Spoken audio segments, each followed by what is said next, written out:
Hey, what's up, y'all? And of course, welcome to another alternative factuals video and all that good stuff and all that jazz. Yes.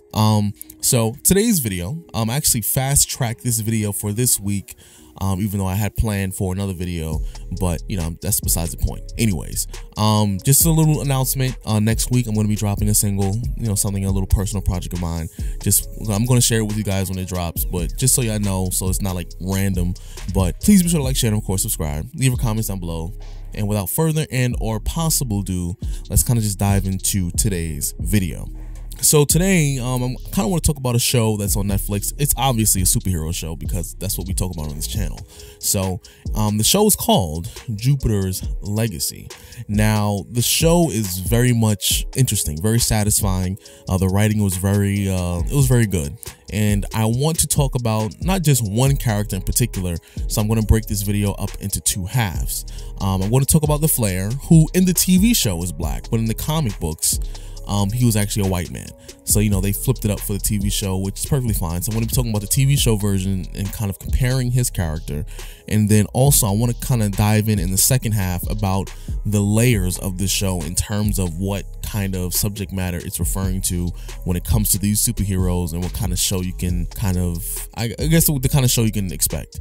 So basically I'm going to be talking about Fitz, aka the Flare. Now, the Flare was actually a part of the original Union. His ability is super strength, super speed. He has the ability to exert energy. The type of energy he has is not really specified, but it's some sort of energy, some yellow energy that's comparable to like nuclear energy in some way, shape, or form.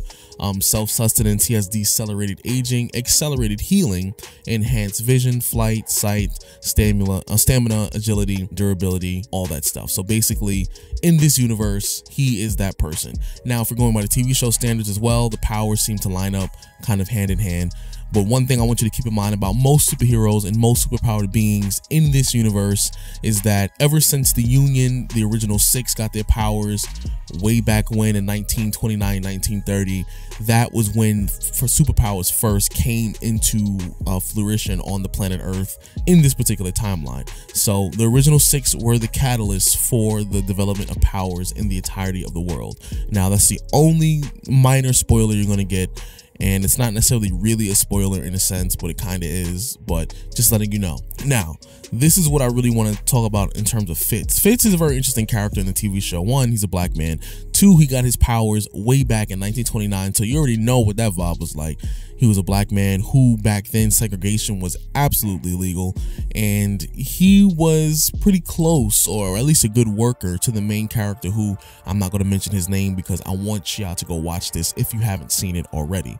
So it was very much a struggle for him to even be a black man, let alone we're going to probably find out some details in the TV show that it was way more difficult for him to be a black superhero, much like the similar situation with Blue Marvel, where no one knew he was black, and then the second they found out, he was forced to retire.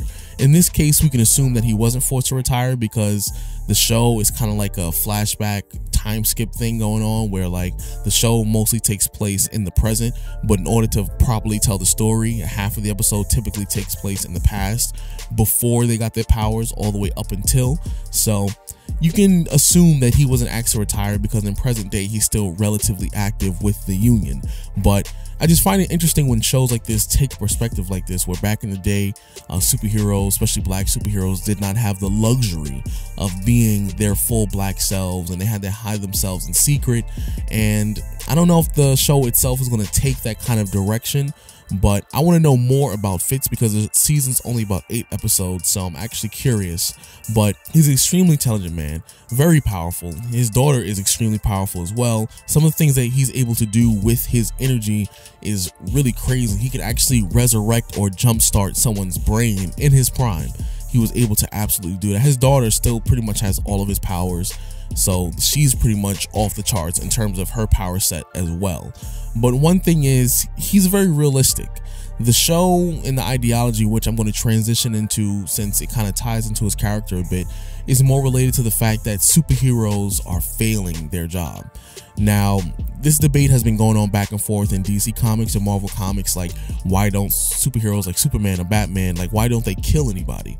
Because they feel like they have this moral code, or it's too easy to kill someone, that, you know, bringing them to justice is the right thing. And to some level, I can understand, but I don't agree.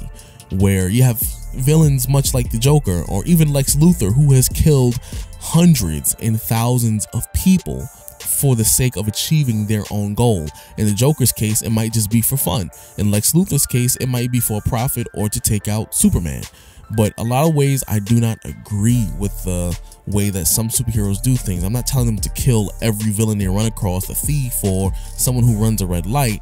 But at the end of the day, if someone like the Joker or Lex Luthor, whose goal is to achieve their goal no matter what the casualties are, especially when their motives are in itself very selfish, there's no fixing people like that. Especially because, one, they're adults, they know what they're doing, they know the consequences of their action, and two, they don't care. It doesn't matter to them because their goal is the most important thing. And this show kind of covers that. What happens when the Union starts to kind of break apart because their ideologies are starting to separate, because one group of people realize that back in the 1930s things were different. It was still relatively bad because the world was still a pretty crappy place for anyone who wasn't white, but that's kind of what they were hinting at in terms of the show itself.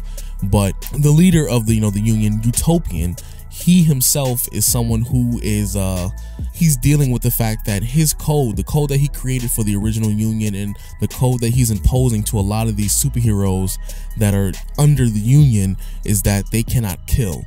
But in reality, they're living in a day and age where it's like, it's really hard not to. As a superhero, the superheroes are dying more than the villains are, because you're locking up these villains and then they're holding back constantly, trying not to kill them just so they can uphold this code, when in reality they're dying every day. The young superheroes are dying. Legitimately, they're getting killed by villains.